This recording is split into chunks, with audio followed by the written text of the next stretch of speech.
Cheng Peng was a Chinese serial killer and dog breeder who killed 6 people in Yinchuan from 1988 to 1995, occasionally with the help of 3 accomplices.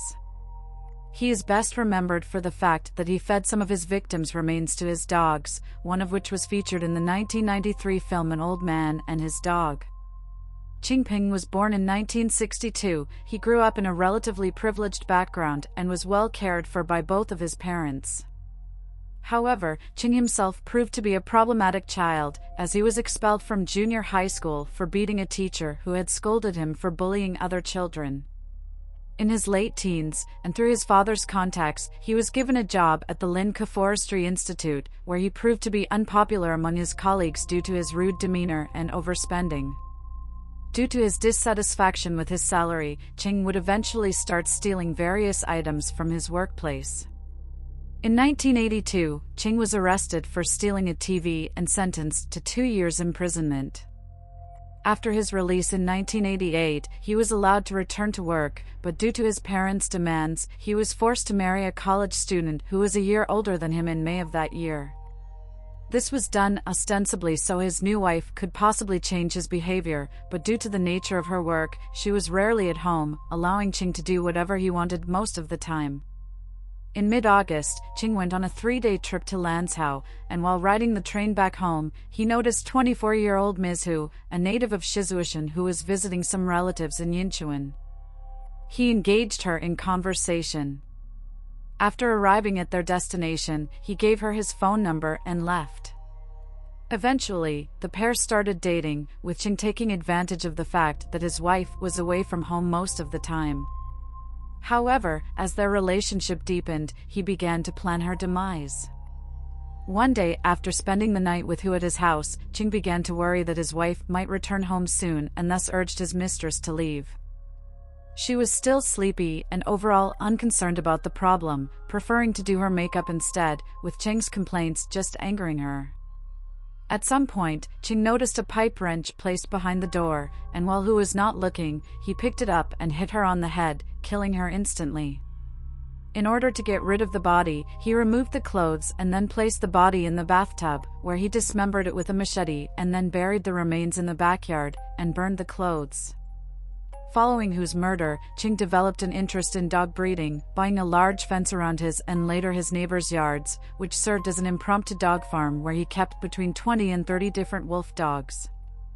However, due to the expensive nature of this hobby and the low wage he earned at his job at the Forestry Institute, he came to the conclusion that the quickest way to make money was to organize a small gang and start robbing various establishments. The first person he recruited was his cousin, Xiao Xiaodan, who had coincidentally been hired as a temporary worker at the Yinchuan Forestry Institute.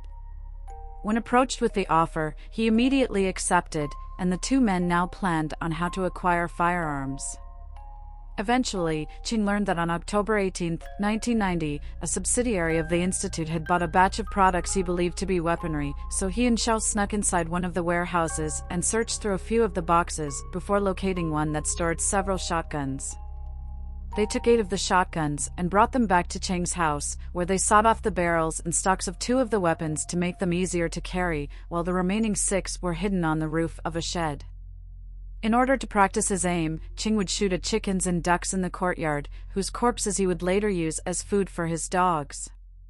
As he did this often, his neighbors had grown used to it, which would aid him in some of the later murders.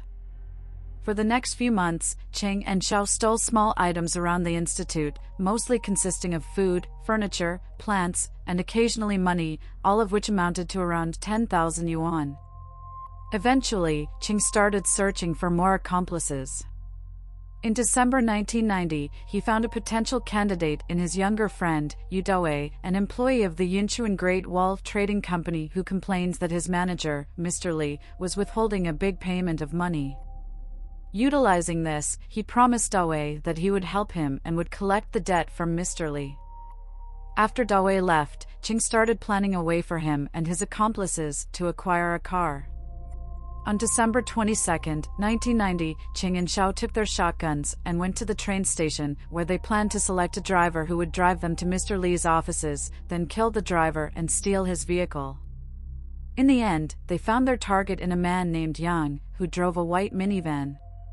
Cheng approached him and asked whether he could drive them to a casino in Yongning County, to which he agreed.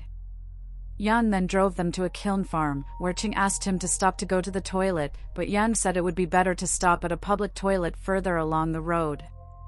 At that moment, Cheng winked at Xiao, indicating that he should shoot him, but owing to his nervousness, he missed the shot and instead hit one of the car doors, knocking it wide open.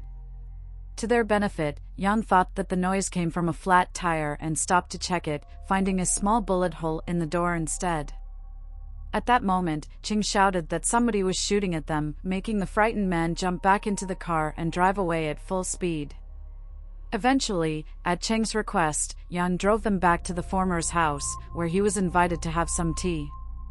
On Cheng's suggestion, Yan entered first, giving an opportunity for Xiao to take out his shotgun and shoot him in the back of the head, killing him on the spot.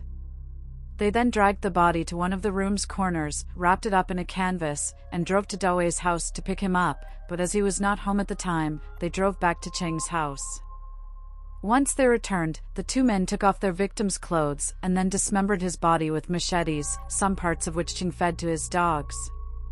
The remaining parts were put in a sack, which they planned to bury in an isolated area in Zishao, but as the pair grew afraid that somebody would find the remains, they abandoned this idea.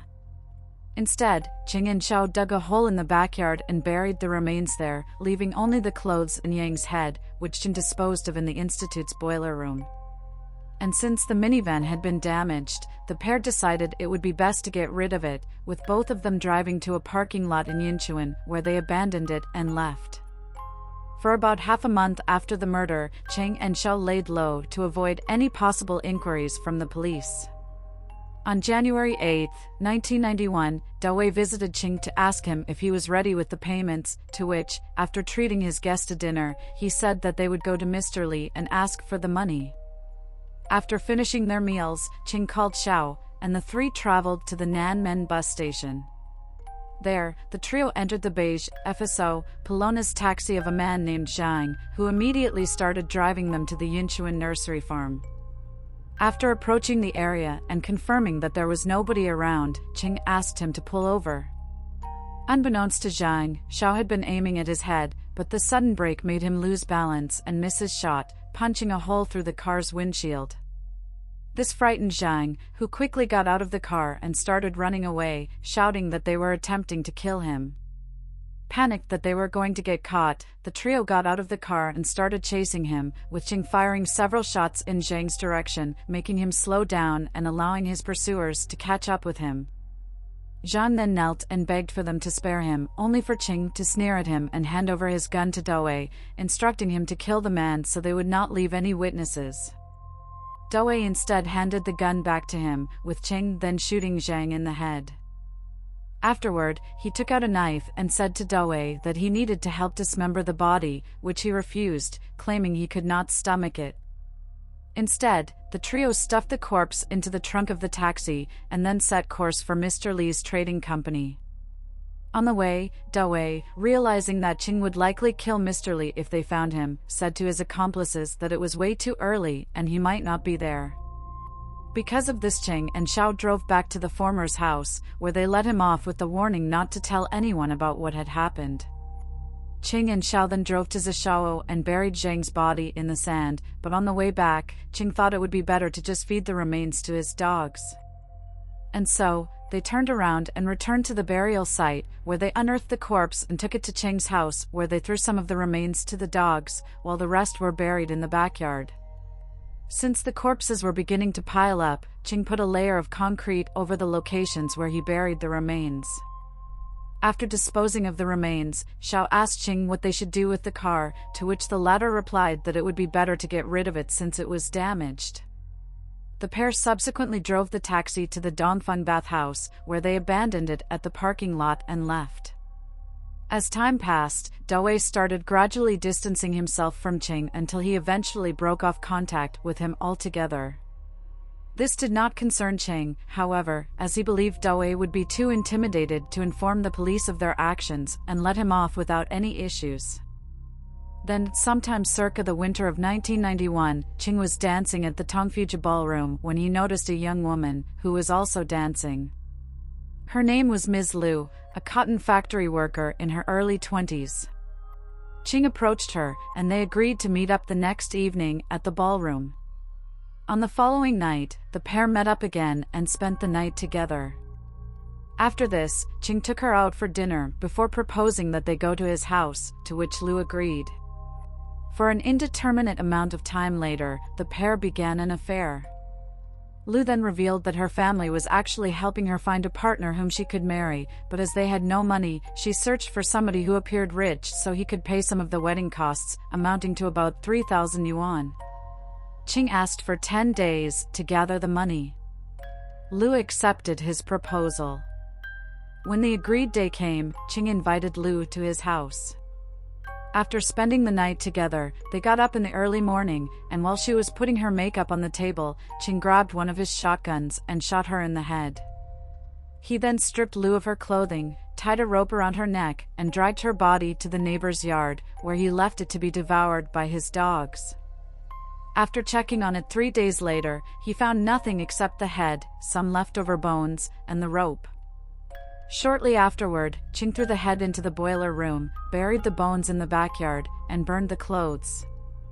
In March 1993, Chinese film director Xie Jin and his film crew settled on Junbei Fort in Ningxia as the filming location for his newest film, An Old Man and His Dog. However, he struggled with finding a dog suitable for the project, and so, the film crew published an ad in the local newspapers and on the TV that they were searching for any puppies that could fit the role. While many people applied for the offer, Xie proved to be demanding and frequently rejected the applicants until he eventually came across Cheng and one of his dogs, which he immediately approved.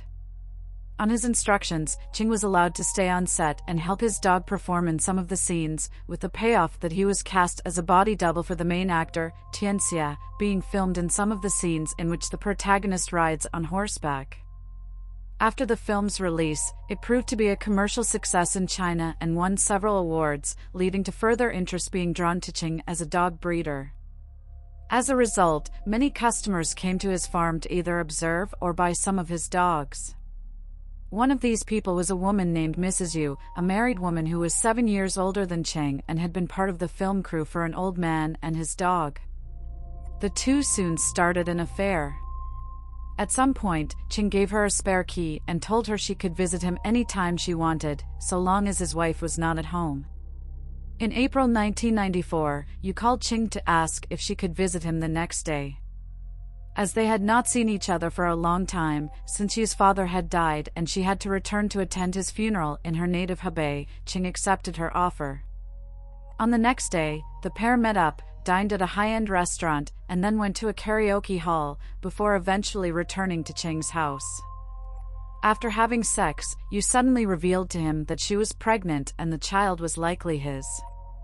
She was unaware that Cheng did not want to have children with anyone else besides his wife, and upon being informed of this, he immediately started making plans to get rid of her. On the following morning, while Yu was putting on makeup, Cheng got one of his shotguns and shot her in the back, leaving her to bleed out on the floor while looking at him. Unlike his previous victims, he did not dismember her remains and instead buried her whole body in his backyard. He burned some paper on top of the grave as a last send-off.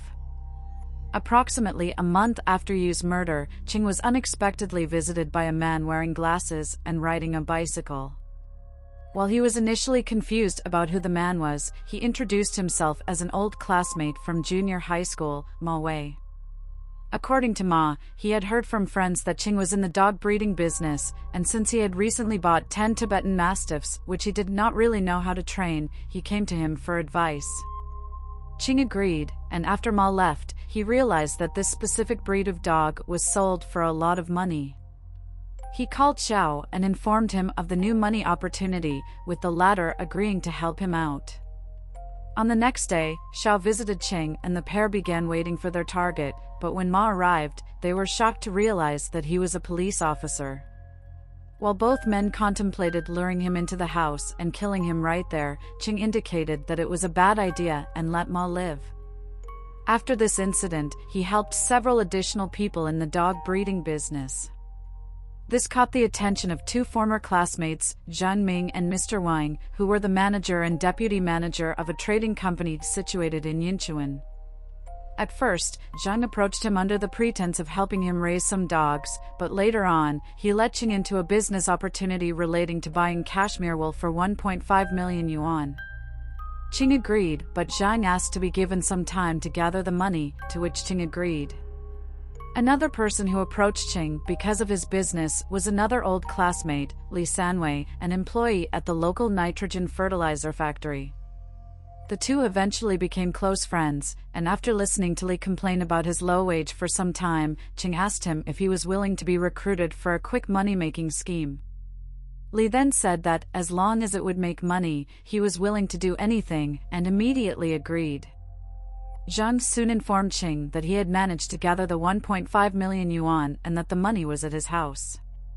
He offered Zhang to visit him one day so they could make the deal. On January 7, 1995, Cheng invited Li and Zhang to his house to have dinner. After eating, he prepared strong tea laced with sleeping pills and gave it to Zhang, who soon faded into unconsciousness. As an initiation ritual, he gave a shotgun to Li and told him to kill Zhang, but Li refused and returned the shotgun. Cheng then shot Zhang in the head, killing him instantly. The pair then dragged his body to the backyard and buried it hastily, before they traveled to his house to get the money. To Cheng's surprise, however, he only found a few hundred yuan. Believing that Zhang had likely hidden it somewhere, he thought of asking his wife, but as asking directly would make it seem suspicious, he thought up a plan to extract information from her. On the following evening, Cheng went to a payphone and called Zhang's house. When his wife answered, he pretended to be an anonymous business partner and explained the situation, but Zhang's wife said that she knew nothing of the money and told him to ask her husband. After finishing the call, Mrs. Zhang became worried and called Mr. Wang to ask him where her husband was. Wang said that he had not seen him for the past 2 days and that when he called him on his telephone, he was surprised to hear that it was not Zhang, but Cheng who answered, claiming that he had been given the phone by Zhang himself. After hearing this, Mrs. Zhang felt that she had heard the name Cheng before, realizing that it was her husband's old classmate, Cheng Peng, who was also likely the same person who had called her on the phone. She pondered on the situation for the next few days, before eventually contacting the police to file a missing person report. After describing the strange circumstances that had occurred, the authorities immediately started investigating Cheng. Upon learning that Cheng was also the last person to have seen Zhang alive, he was summoned to the police station on January 16 for questioning. Cheng explained in a calm and collected manner that Zhang had gone to Yunnan to sell drugs with his relatives, who were operating out of Lanzhou, and that he had borrowed 3,000 yuan and the telephone from him. Cheng's claims were investigated, and while police confirmed that Zhang did have a relative living in Lanzhou, the relative chuckled and said that he would never engage in such a thing. When he was questioned as to Zhang's whereabouts, he said that he did not know, as he had not visited Lanzhou for quite some time.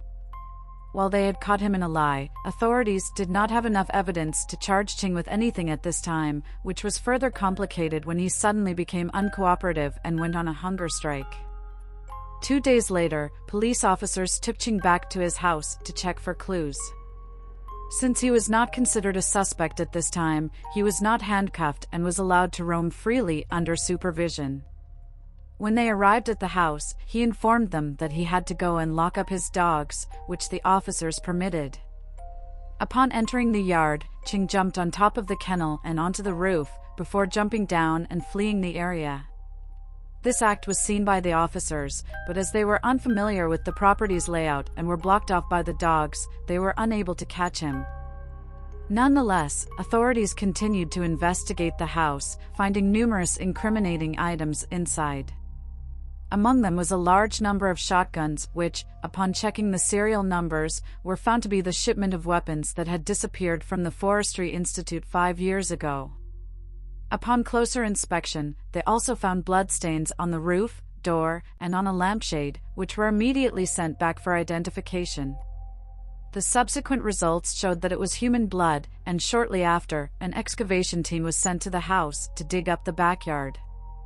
Upon doing so, the police uncovered several bundles of human remains, all belonging to different people. After unearthing the remains, the authorities put out an arrest warrant for Cheng, whilst at the same time investigating whether he had any possible accomplices.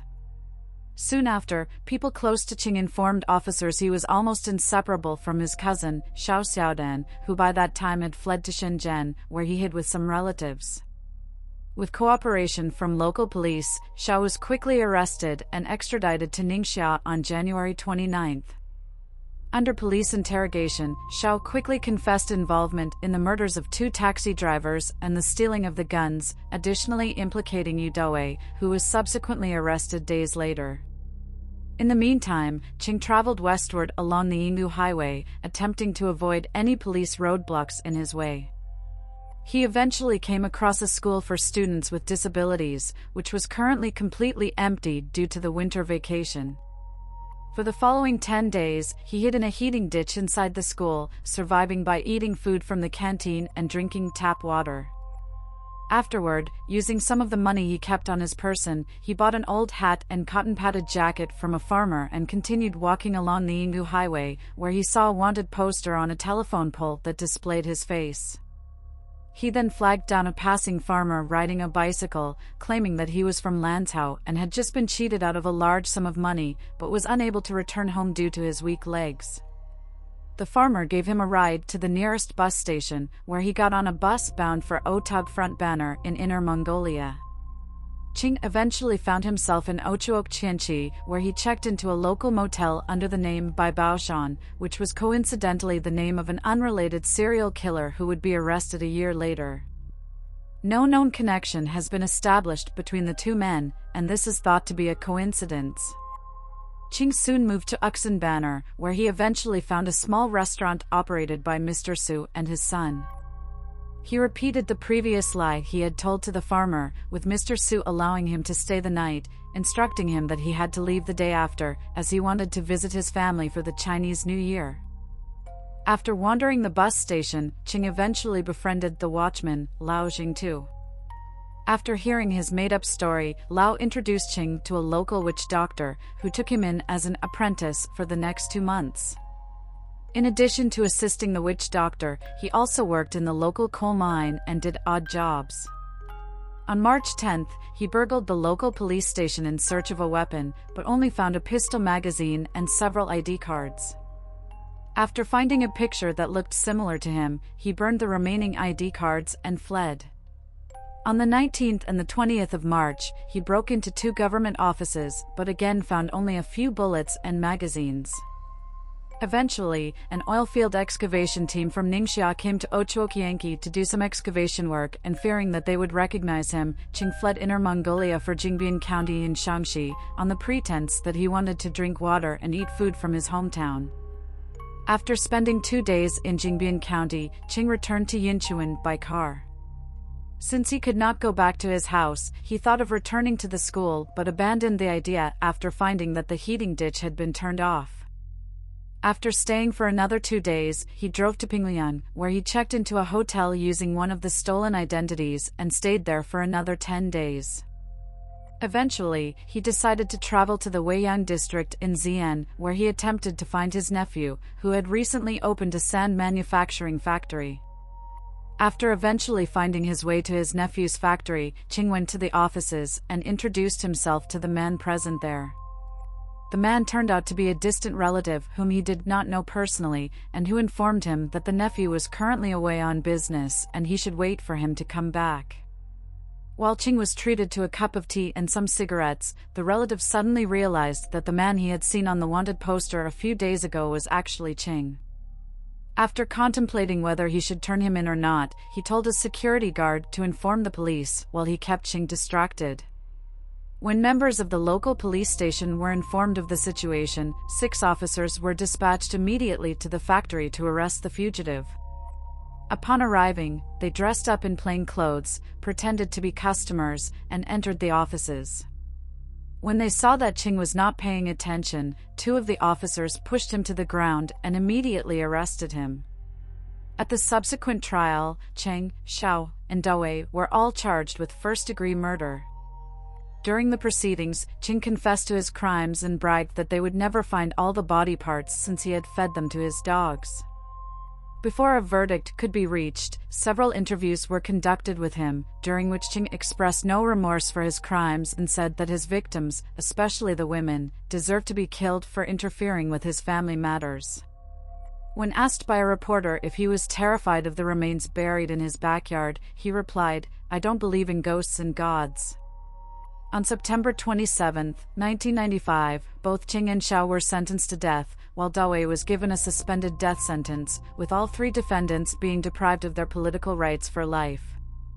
Immediately after the pronunciation of the sentence, Cheng and Xiao were brought to the execution grounds in Yinchuan, where they were summarily shot. In the aftermath of the executions, all of Cheng's dogs, including the one which starred in an old man and his dog, were forcefully put down.